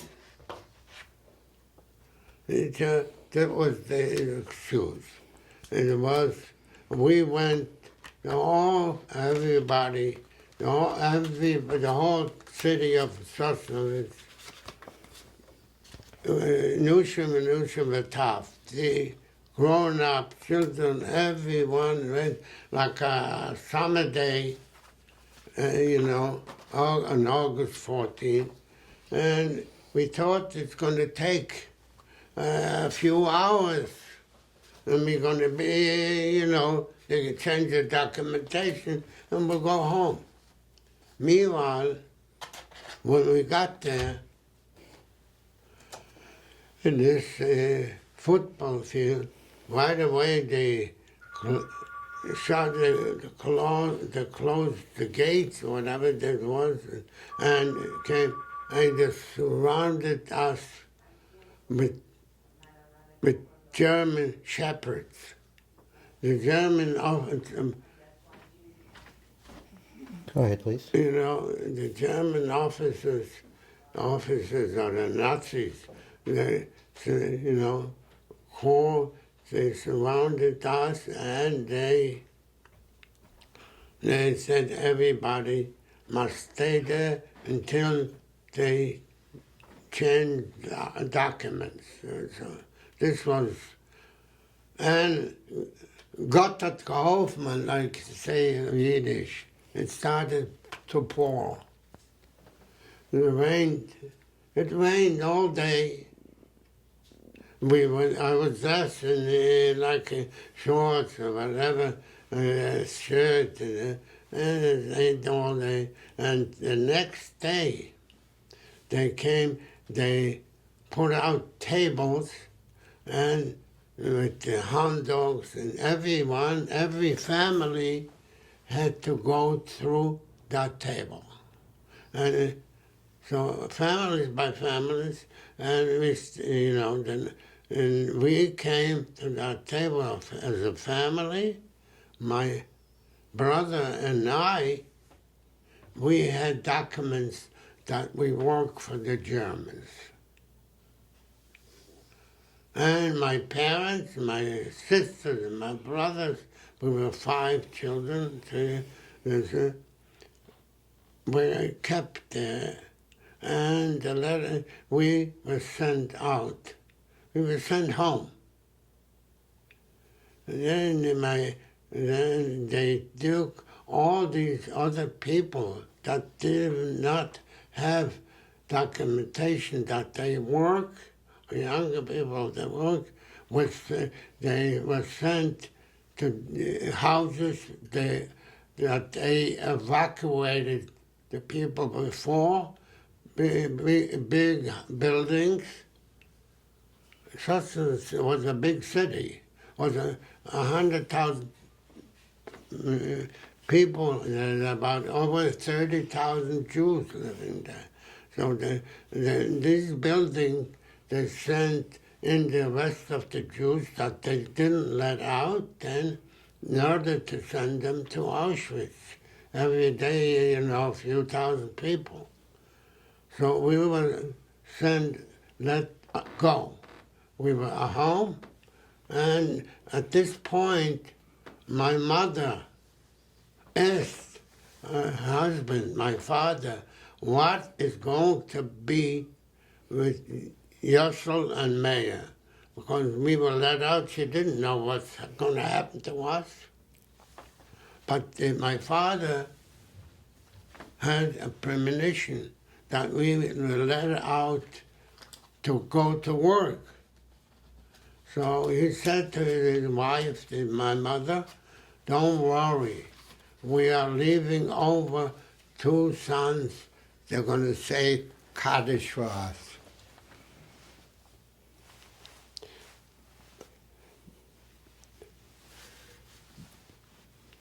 That was like saying, how can you say, he says, that was a nevuah, because we were, that was in 1942, 1943, 1944, 1945. We were in different, in different concentration camps. And he said, don't worry.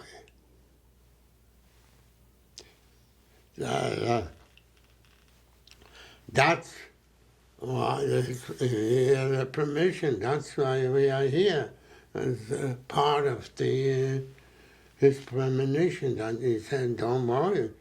That's why. That's the rest of the people at this point is the head of the Jewish entity in this area in Zagłębia was Monique Marine, and he controlled the area, and he took out my parents yet from that building, from the building that they put them in to send to Auschwitz. He took out my parents and my uncles, because we were them, but my father was the rabbi in Sosnovitz, the roof, and so, and he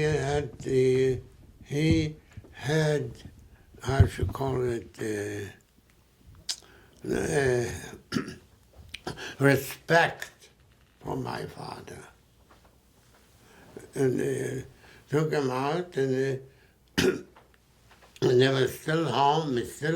We still got, that was in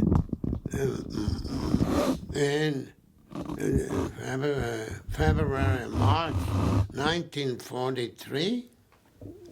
This was, and we were sent to the labor camp Markstadt, and we still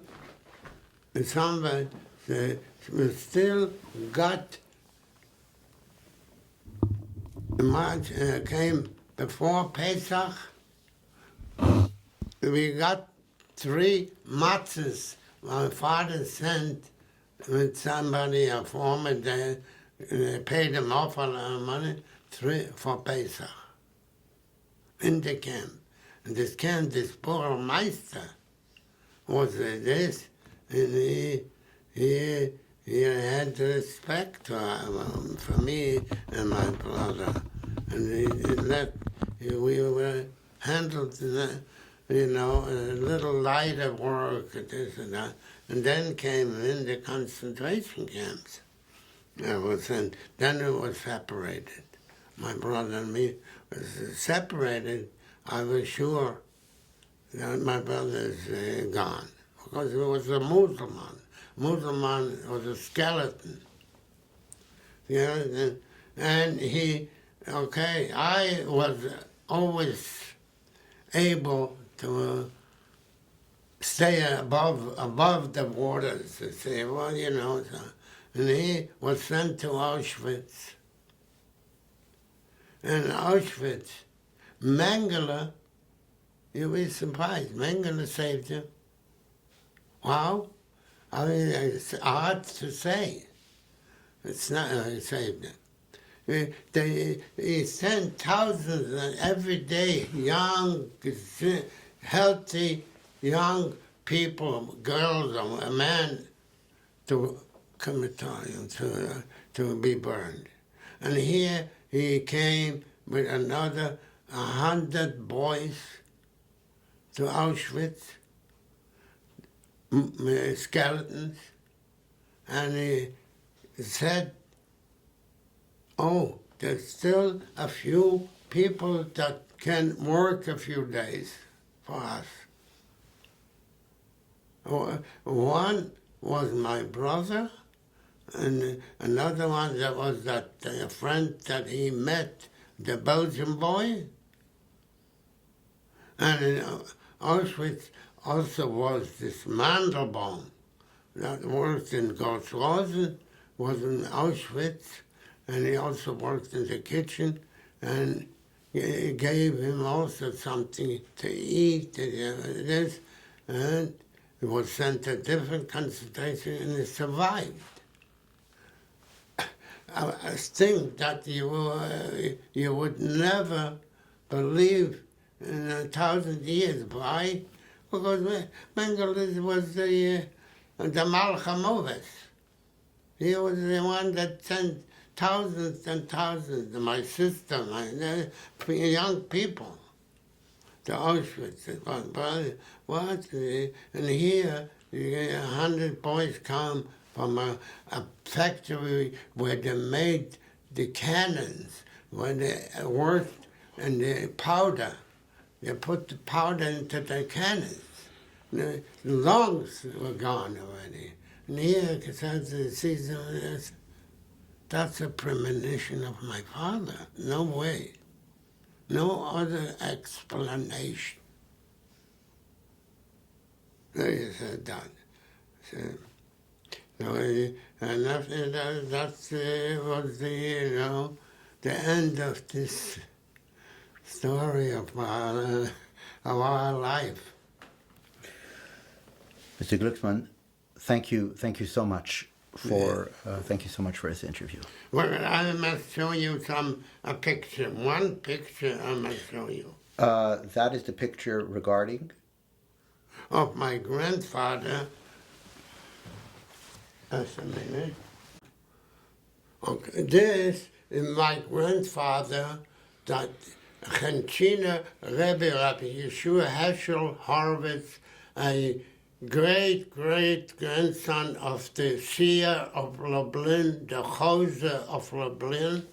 He was my mother's father, and he lived with us in Sosnovitz during the war.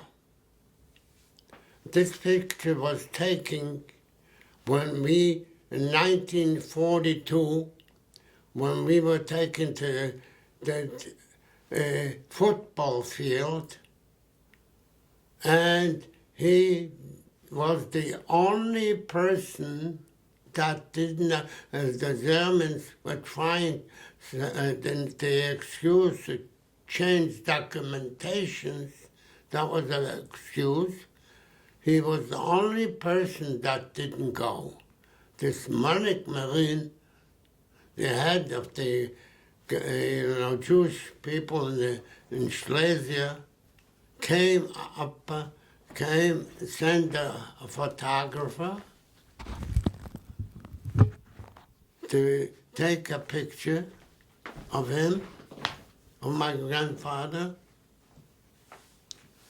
That he probably at this point, the Marine did not know what's going on. There's an Auschwitz or this. Maybe he knew, but I'm not so sure, because he came and he took this picture to show the Germans that he is not going, he's an old man.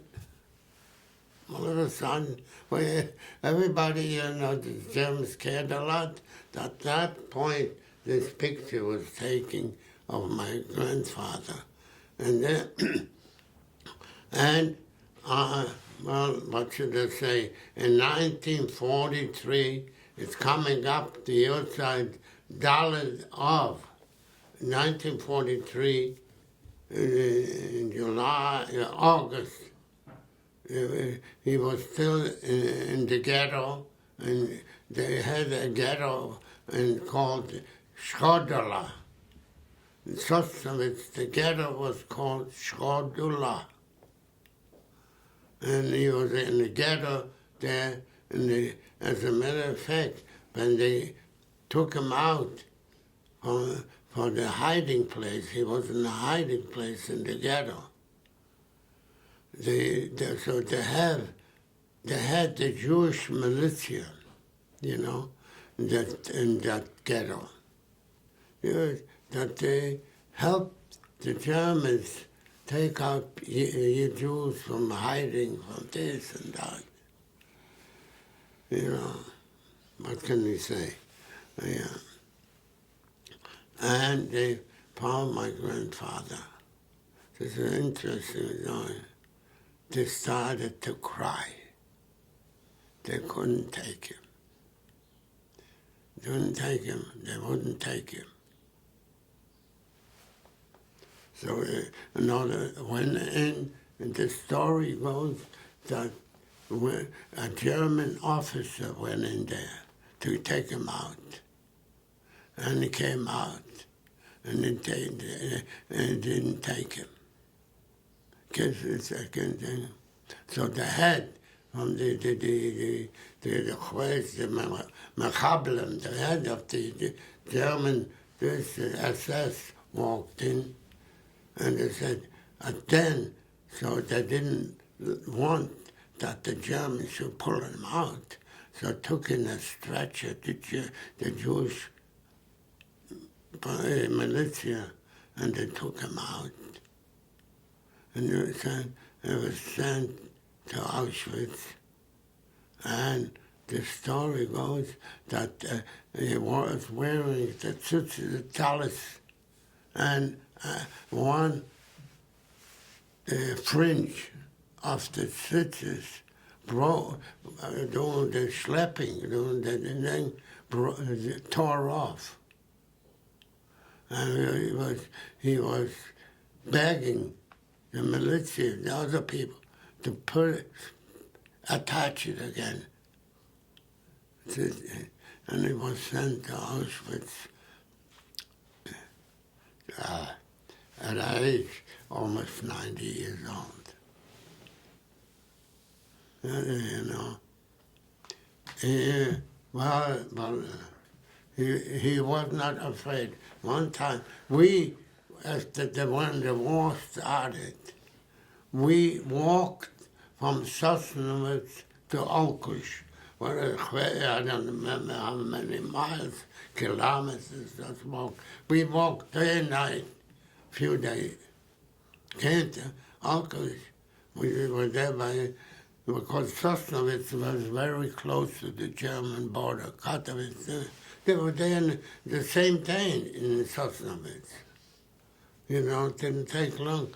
So we got there, and German officers,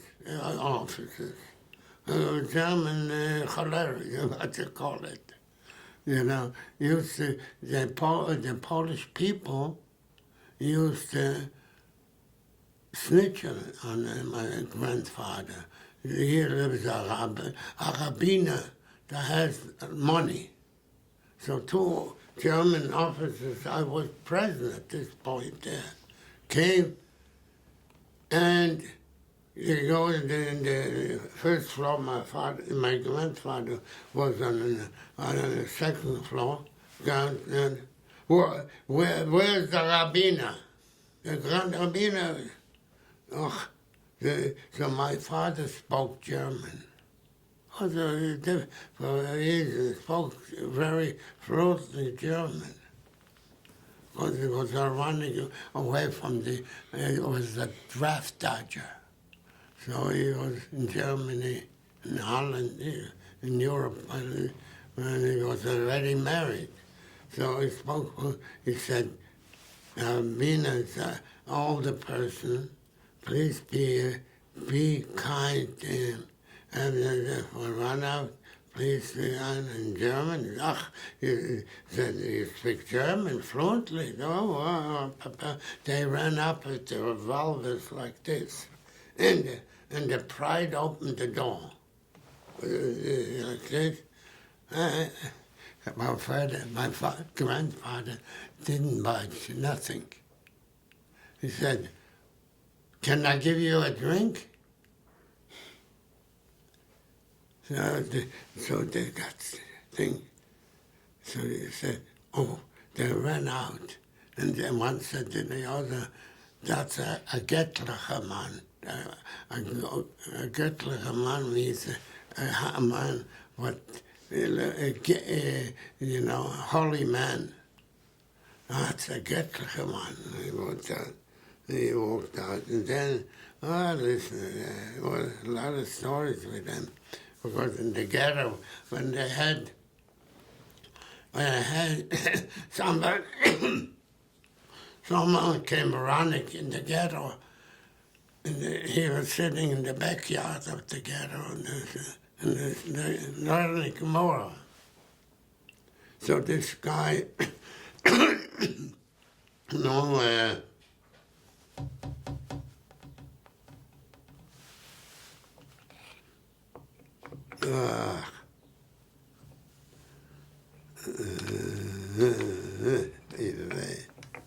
Maybe you'll come to it a little bit later. I notice in the photo, on the lower left side, we should show there is the yellow star. The yellow star is just on the lower left side of the photo. It's not very clear because of the coloration, but.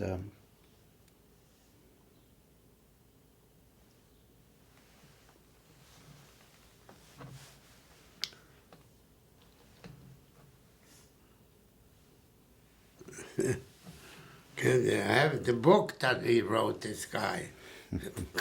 Counterfeit Lies. You know, did you say that? You see that book? No, I haven't. No? I haven't seen that. You have a minute?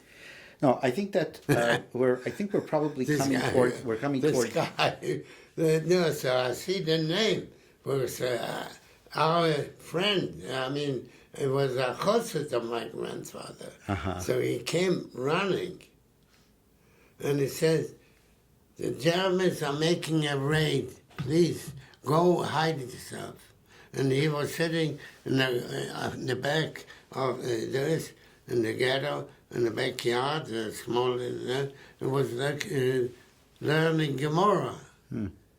So I said, I have to be afraid of Germans. This is my... sit down. Let's learn together. At that point, they didn't come in to get him. This time, later on,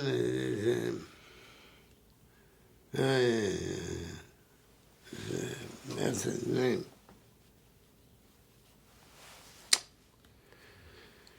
You know,